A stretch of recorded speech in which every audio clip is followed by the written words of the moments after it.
अॼु की जेका मीटिंग आहे उन में जेके कुझु फ़ैसिला थिया आहिनि या जेका मुख़्तलिफ़ ॻोठनि जा जेके ॻोठ ठाहिया वञनि पिया उन जी सूरत हाल ते कराची सिंध डिजिटल जो छा मौक़ो आहे ऐं उन ते छा था करणु चाहियो ऐं कीअं जिदोजहद कई वेंदी। अॼु हिते मेमण ॻोठ में जेका आहे उहा सिंध इंडिजन्स अलायंस जी जेका आहे मरकज़ी कमेटी ऐं कराची जेको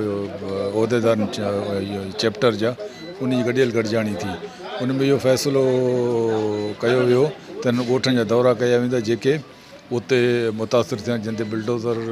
उन्हनि ते वाइन पिया उन्हनि ते चैप्टर उन ते दौरो कयो वेंदो ऐं गॾोगॾु जेको ढिंगी ऐं भुंडार जो मसइलो आहे उनजो 3 तारीख़ ते फिशर फोक फोरम असांजो जॉइंट जेको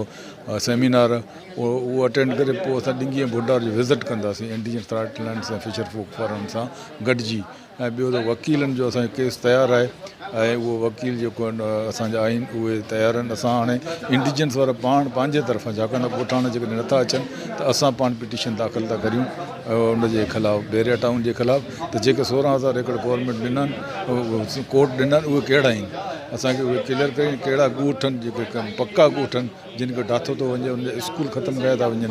उन खां पोइ वरी जेको ॿोॾ आई हिते पंहिंजे मलीर में पंहिंजो मलीर जेको डैम जे करे उन डैम जी जेका नाक़स कारकर्दगी आहे उन ते प्रेस कॉन्फ्रेंस कंदासीं ऐं ॿियो जेके आहिनि ढिंगी ऐं भुंडार जे हवाले सां मुख़्तलिफ़ ॻोठनि जा बि दौरा कंदासीं। इहे अॼु जेके आहिनि असां इंडिजन्स राइट लैंड्स जेके फ़ैसिला कया आहिनि ऐं इनशाला असां जेके आहिनि हीअ महीनो जेको अचे थो इन में असां मुसलसल हिन में हूंदासीं पंहिंजे स्ट्रगल में हूंदासीं जदोजहद में हूंदासीं। असां पंहिंजो जेको दाइरो आहे उनखे हाणे सिंध जे ॿियनि ज़िलनि ताईं वधाईंदासीं इहो असांजो इरादो आहे। इहे फ़ैसिला थिया आहिनि ऐं उमेदु आहे त माण्हू जेके आहिनि उहे असांजो साथ ॾींदा जेके तरक़ी पसंदि धुरियूं आहिनि ऐं जेके कॉम्प्रोमाइज़ धुरियूं जेके असांजे सोच सां मुतफ़क़ आहिनि उहे असांजो साथ ॾींदियूं ऐं इनशाला असां बैरिया टाउन जे ख़िलाफ़ु 5 सालनि खां जदोजहद करियूं पिया इहा जदोजहद मुसलसल कंदा रहंदासीं उन वक़्तु ताईं जेसि हिनखे लॻाम न लॻे। अॼु जेका मीटिंग थी आहे उन में कहिड़ा फ़ैसिला कया विया आहिनि ऐं कराची जेका सूरत हाल आहे धारियाबाद जी सूरत हाल आहे मुख़्तलिफ़ ॻोठ नथा पिया वञनि ऐं सिंध गवर्नमेंट वफ़ाक़ तरफ़ां ढिंगी ऐं भंडार ते बि कोशिशि कई पई कब्ज़े करण जी उन में कराची इंडिजन्स राइट अलायंस तव्हांजो मतिलबु छा आहे? अदा मां हिनखे सम्झां पियो त इहो नंढे हिकिड़ो मक़ामी जेको हुते वॾेरो वेठो आहे उन खां वठी बैन अल-अक़वामी तंज़ीमुनि ताईं इहो हिकिड़ी चैन आहे जेका क़दीमी माण्हुनि जे ज़मीनुनि ते घरनि ते कब्ज़ा करे ड्राहे ऐं वॾा वॾा नवां टाउन ठाहे थी वॾा रोड ठाहे थी हू उनखे तरक़ी चवनि था असां उनखे तबाही चऊं था। उन में पीपल्स पार्टी शामिलु आहे। इहा असांजी बदकिस्मती आहे त सिंध ते हुकूमत उनजी आहे ऐं उहा इन्हनि सां इन में शामिलु आहे। पहिरीं जॾहिं का ॻाल्हि थींदी आहे पीपल्स पार्टी वारा वॾा बयान असां न थियणु ॾींदासीं वरी उन्हनि सां सौदेबाज़ी कंदा आहिनि। इहे ढिंगी ऐं भंडार जेके ॿेट आहिनि पीपल्स पार्टी अॻ में बि पहिरियों जेको 2008 खां 2013 ताईं जो जेको हुयो उन में बि इन्हनि कोशिशि कई विकिणण जी पर उहो न विकिणी सघिया उहा कंपनी बि भॼी वई। हिन दफ़े लॻे थो इन जे पोयां वॾी मनसूबाबंदी आहे ऐं पीपल्स पार्टी उन में शामिलु आहे। वॾी जिदोजहद करणी पवंदी इंडिजन राइट्स अलायंस करे थो पियो पर इन में जेसितोणी सिंधी आम माण्हू जिन जो मुस्तक़बिल जिन जो औलाद जो मुस्तक़बिल आहे उहे गॾु न थींदा त इहा जीअं मूं चयो त इहा हिकिड़े मक़ामी माण्हूअ खां वठी इंटरनेशनल साज़िश आहे। रुगो इंडिजन राइट्स अलायंस जा उहिदेदार इनखे मुंहुं न ॾेई सघंदा। सिंधी माण्हुनि खे कराचीअ में ख़ासि तौरु जेके माण्हू रहनि था उहे इन में ज़रूरु शामिलु थियनि। वधीक मां इहो चवंदुसि त कराची ते कब्ज़ो माना सिंध ते कब्ज़ो आहे। इज़राइल जेकॾहिं यरूशलम ते कब्ज़ो करे थो त उनखे फ़लस्तीनी यरूशलम जो मसइलो नथा चवनि उनखे फ़लस्तीनी मसइलो करे खणनि था।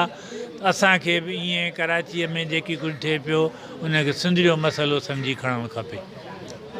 जेको सो सिंध जा ॻोठ ठाहे सिंध जी ज़मीन ते कब्ज़े करे कराची जे माण्हू खे तरक़ी ॾियणु चाहियूं था। छा आया जेका हीअ असां ते धारियाबादगारी कई पई वञे या जेके असांजी ज़मीनूं लोकल मां ख़र्च पियूं छा इन्हनि जे बिल्डिंगूं ठहण सां DH या बैरिया या ॿियूं जेके स्कीमूं ठहनि पियूं छा इहे वाक़ई कराची जे मलीर जे माण्हू खे तरक़ी ॾियारे सघंदियूं या सिंध जे माण्हू में को फ़ाइदो पवंदो? ॾिसो सॼी दुनिया में तरक़ी जेका थिए थी उन ई खे ई तरक़ी चई सघिजे थो जेका उतां जे सरज़मीन जे वारसनि जे लाइ मक़ामी माण्हुनि जे लाइ करे थिए।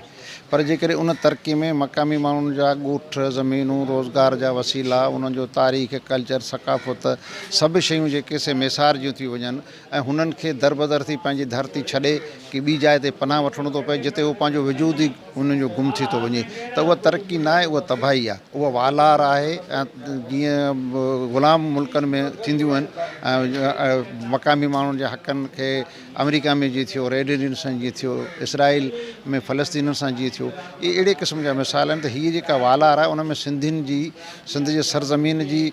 का बि मर्ज़ी कोन्हे, हुननि जे फलाह बहबूद या उनजे मुफ़ाद लाइ कोन्हे। कहिड़ो सिंधी माण्हू आहे जंहिंखे उन में अहिड़ी का उन लाइ स्कीम बनाई वई आहे। ऐं थर जे माण्हुनि जो चओ त थर जे माण्हुनि लाइ छो नथियूं हाउसिंग कंदा वञनि जेके चौरनि में रहनि था, झुगियुनि में रहनि था। अहिड़े तरीक़े सां लाड़ जे इलाइक़े में तव्हांखे मिसकीन माण्हू मिलंदा। कराची जे सॼे ॿाराड़ी में तव्हांखे पके घर वारा माण्हू कोन मिलंदा जेके पखनि जे घरनि में रहनि था। उन्हनि माण्हुनि जे लाइ अॼु ॾींहं ताईं छो कोन हाउसिंग स्कीमूं बनियूं आहिनि, उन्हनि जे लाइ त नथियूं बननि। बाक़ी ॿाहिरां माण्हू जेके बि अचनि पिया, इहो हिकिड़ो फैशन रहियो आहे त जेको ॿाहिरां माण्हू अचे थो उनखे हिन सरज़मीन जा वसीला उन ते ख़तमु आंदा वञनि था, उन ई ते इस्तेमालु कया वञनि था ऐं मक़ामी माण्हू खां वसीला खसिया वञनि था। असां हिन वक़्तु बि जेके हिन धरती जा धणी आहियूं, जिन जूं अबनि ॾाॾनि जूं क़बरूं हिन सरज़मीन ते आहिनि, असीं तारीख़ जो हिसो आहियूं। उहे माण्हू जेके आहियूं उन तरक़ी खां महरूम आहियूं। जेका बि तरक़ी थिए पई इन असांखे तबाही खां सवाइ कुझु कोन ॾिनो आहे। सो असीं उन्हनि तरक़ी कंदड़ ऐं कराईंदड़नि खे इहो चऊं था त बाबा महिरबानी करे तरक़ी असां सां ॻंढियो, उन तरक़ी जो फ़ाइदो असांखे मिलणु खपे जेतिरो तव्हां पाण खणो था।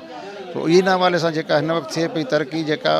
उहा तरक़ी न बल्कि वालार आहे, हिकिड़ो सिधो सो कब्ज़ो आहे। इन सां सिंध जे वजूद खे ख़तरा आहिनि ऐं हेसि ताईं जेके फ़ैसिला थिया आहिनि कॾहिं को अहिड़ो फ़ैसिलो कोन थियो आहे जेको चई सघिजे त भई सिंधी माण्हुनि जे मुफ़ाद में आहे, मक़ामी माण्हुनि जे मुफ़ाद में। हमेशह फ़ैसिला असांजे ख़िलाफ़ु थिया आहिनि ऐं असांजी हुकूमतूं जेके आहिनि उन्हनि जो हिकिड़ो जेको आइनी क़ानूनी ज़िम्मेवारी बणिजे थी, उन में जेको उनखे किरदारु अदा करणु घुरिजे उहो नज़र कोन पियो अचे। अॼोकी मीटिंग हमेशह जीअं थींदो आहे त असां गॾिजी जॾहिं पोइ हींअर बैरिया में वरी बि वालार शुरू थिए या ॻोठनि ते हमला शुरू थिया आहिनि, इहे ख़बरूं मीडिया जी ज़ीनत बनियूं आहिनि ऐं ॿिया बि खोड़ सारा मसइला आहिनि। उन हवाले सां असीं हिते बीठा आहियूं, हिन ते अची जेको आहे सो वेठा आहियूं, पाण में गॾिजी मशवरा कया आहिनि। क़ानूनी तौर ते बि हिनखे रोकण जी कोशिशि कंदासीं, सियासी हवाले सां बि जेको असांजी ताक़त आहे उन हिसाब सां असां कंदासीं। उन हवाले सां अॼु मीटिंग थी जंहिंमें काफ़ी दोस्त शरीक थिया आहिनि ऐं इनशाला असांजो ॿिए पासे असांजे ॿेटनि जो बि मसइलो आहे, उहो जेको माज़ी में उभरियो हो पर सिंधी माण्हुनि हिकिड़ो मुड़सी जो मुज़ाहिरो करे उन ई मामले खे पोइ ते धिके छॾियो। उहो पेंडिंग में पियल मसइलो जंहिंखे हाणे वरी बि ज़िंदा कयो पियो वञे,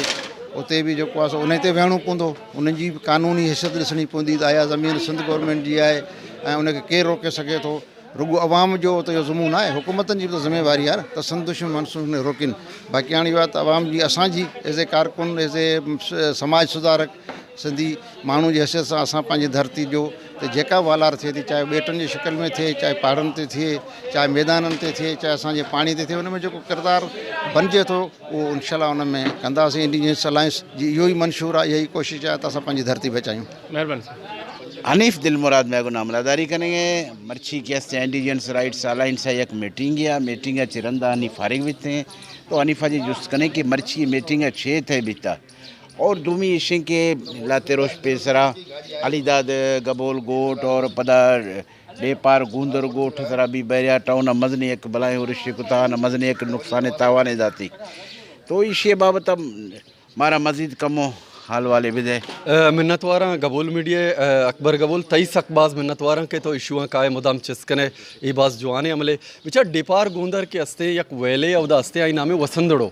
डिपार गुंदर अवदा यक मेतगे और ई वेले तू कच डिपार गुंदरा अबीद दिगे सैमीता गमस्ता तो इशित के ई मीतगनी मसला है इशे कि यक पीरी वो इशे बैरी है कशा डिमार्केशन कुतगा मुख्तलिफ रोडानी सूरता मर्दों में समझे गए था कि नी रोडाना किरास नखा मैंने का नए थे भले आइए रंद भी डिपार गुंदरे के अमा वेले के अस्से आइए तू का पुतिरता वसंदड़ो वेले तू का आवदा के आइए मर्दमानी डगार के अस्ता आयना लेवल करेंगे ज़मीना ना बर गए ओ पदा इशे के गप पैदा इशे के माँ बाज अफसोस सरा गोशक भी तो पुलिस जाहिर है आया पुलिस से कार चाहिए चलो मैं ये कुछ तक कि आवदा बैरिया टाउन है वती सिक्योरिटी गार्ड मौजूद हैं या गप्पे समझा कहते बोले पुलिस है भैया का समझा नए थे पर क्या पुलिस के हस्ते मालू का ताफुज दंते अवाम ताफुज दंते मैं हमें का फोर्सेस के हस्ता मारा ताफुज दे मुल्क का ताफुज दे नीचे पुलिस है छोड़ा बाद ने कि इंतजामिया या हाउसिंग प्रोजेक्ट है हम हाउसिंग प्रोजेक्ट क्या मुतनाज़ है आइए इससे बेबनीते तो खुदारा ये मसला के हस्ते बाज नाजुर के मसला है और ये मर्दम के इदा निश्तगा गबोल इदा निश्तगा दिगे कबीला इदा निश्तगा इधर कदीम मर्दमा है कोस्तान कदीम मर्दमा इशा सदा साल बेगे सरजमीन गुनाई सदा साल है तो का मर्दम नादराम बितगा ये मर्दमा तालीम हम हासिल कुता ये मर्दमा नान हम वारता ये मर्दमा हाप हम वारता ये मर्दमा जिंदगी हम कुता ये मर्दमा माल मवेशी हम दाश्ता बिता इशा सज्जे चीज़ में वेले अच्छे सरजम बितगा नु मरूची इशे के बैरिया के अतका है वस एक चैलेंज बनता नु इशे के मारा कैसे इधे मालूक कैसे आ यारा ये मुल्क ताफुज बिदा इधे मर्दम ताफुज बिदा आमा इंतजामिया कैसे ताफुज बिदनते ना के इंतजामिया कैसे DC हस्ते AC हस्ते ADC हस्ते और देगे इंतजामिया ये मुख्तलिफ शक्ल के हस्तंद आशा मर्दमाना ताफुज बिदियाँ और पुलिस आई पाबंद बिकना या आमा जुरिस्डिक्शन आमा के ताना के कपिते आइए पाबंद बिकना कि शुमा ही ची कारकने शुमा पर्चा उदा रह गया था वो अदलिया तो का अदालत गोरा में मुख्तलिफ केसेस हस्ता मुख्तलिफ मर्दमानी होती ज़मीन आने चैलेंज को के बैरिया यानी ज़मीना मुबारते नु ये इदा एक बलाई मसला इदा अस्तिंद बायद ये मसला चारक बीते इंतजामी मसला जोड़ बह गए यकी वैसे के इंडिजीनियस मर्दम और चैलेंज तो क्या दो में के इंडिजीनियस मर्दमा ना या हाउसिंग स्कीम ये सपोर्ट कैसे बायद पुलिस मबने नाज़रीन सलीम मेमन असां सां हींअर गॾु अॼु इंडिजिनस राइट्स अलायंस जो मीटिंग हुयो मीटिंग खां बाद साईं खां पुछंदासीं साईं हिन मीटिंग में छा थियो ऐं ताज़ा जेके ॻोठनि ते ॾेपार गुंदर ॻोठ थियो ऐं जेके अलीदाद गबोल ॻोठ वारा इन्हनि ते जिन जो चढ़ायूं आहिनि ऐं हाणे असांखे वधीक इहो इतला आहे त अली मोहम्मद गबोल ॻोठ उते बि इन्हनि जो इहे बैरिया टाउन वारा धमकियूं ॾियनि था शायदि उते उन्हनि जो कोई चढ़ाई जो प्रोग्राम आहे सो अॼु जे मीटिंग जे बारे में ऐं इहे जेको हींअर बैरिया टाउन जे वालार जे ख़िलाफ़ु तव्हां पंहिंजा वधीक कुझु असांखे कमेंट्स ॾियो बिस्मिल्लाह रहमान रहीम सब खां पहिरीं त असां मीडिया गबोल यूट्यूब जो तहे दिल सां शुक्रगुज़ार आहियूं ऐं आउं सम्झां थो त मीडिया गबोल मीडिया जे हवाले सां इन मक़ामी ॻोठनि जे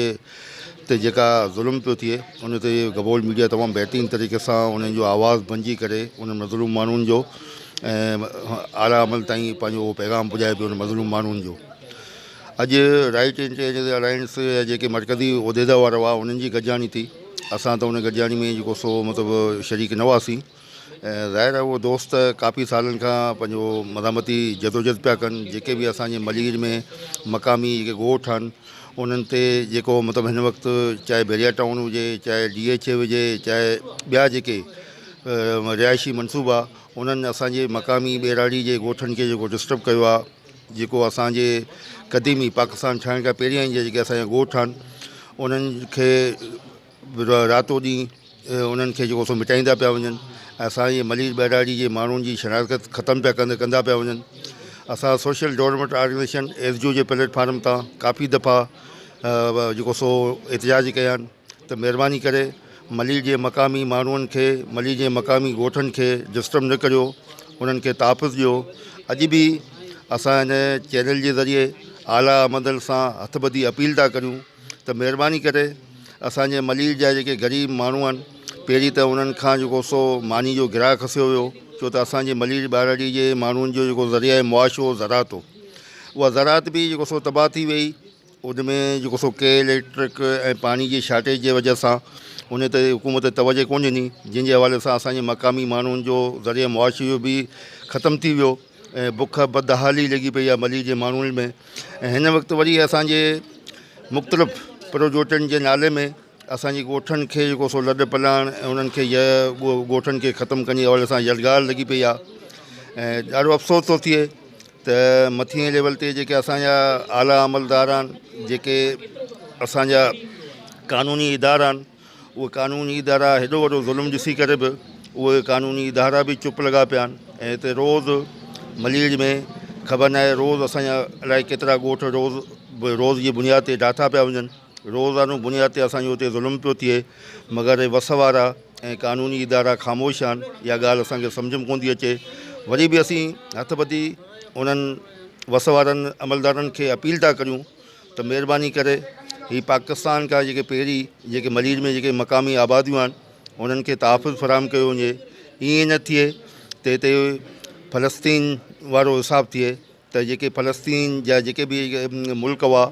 मुस्लमाननि जा, अॼु उहो यहूदी लाबियुनि जा उनजो कब्ज़ो आहे। सुभाणे ईअं न थिए त हिते मली जीअं असांजे कराची में जेके असांजूं मक़ामी आबादियूं जेके ख़तमु कयूं वियूं पहिरीं, ऐं हिन वक़्तु असांजे मलीर में तमामु तेज़ीअ सां असांजी मक़ामी आबादियुनि खे ख़तमु कयो पियो वञे। आउं सम्झां थो त असांजे मलीर माण्हुनि सां हिकिड़ो वॾो वॾी नाइंसाफ़ी थी रही आहे। ऐं असांजा दोस्त हुन में जेको सो हुन जदोजहद में लॻा पिया आहिनि, असांजूं दुआऊं आहिनि त उन्हनि दोस्तनि खे हिन जदोजहद में कामयाबु करे। ऐं असांजूं इहे बि आला अमलदारनि खे बि असांजी दुआ आहे त अलाह ताला उन्हनि खे हिदायत ॾिए त उहे मलीर जे माण्हुनि जो आवाज़ु बणिजनि ऐं मलीर जे माण्हुनि सां इंसाफ़ु कनि ऐं मलीर जे माण्हुनि जे ॻोठनि खे तहफ़ुज़ फ़राहिम कनि। असां सोशल डेवलपमेंट ऑर्गेनाइजेशन जी तरफ़ां सख़्तु लफ़्ज़नि में मुज़म्मित करूं था ऐं असां मलीर जे माण्हुनि सां गॾु आहियूं ऐं दुआ आहे त अलाह ताला मलीर खे क़ाइमु दाइमु रखे ऐं मलीर जे माण्हुनि जी जेका तकलीफ़ आहे उहा दूरि करे। अलाह ताला पंहिंजे हबीब सदके मलीर जा माण्हू सुख जो साहु खणनि। वॾी महिरबानी।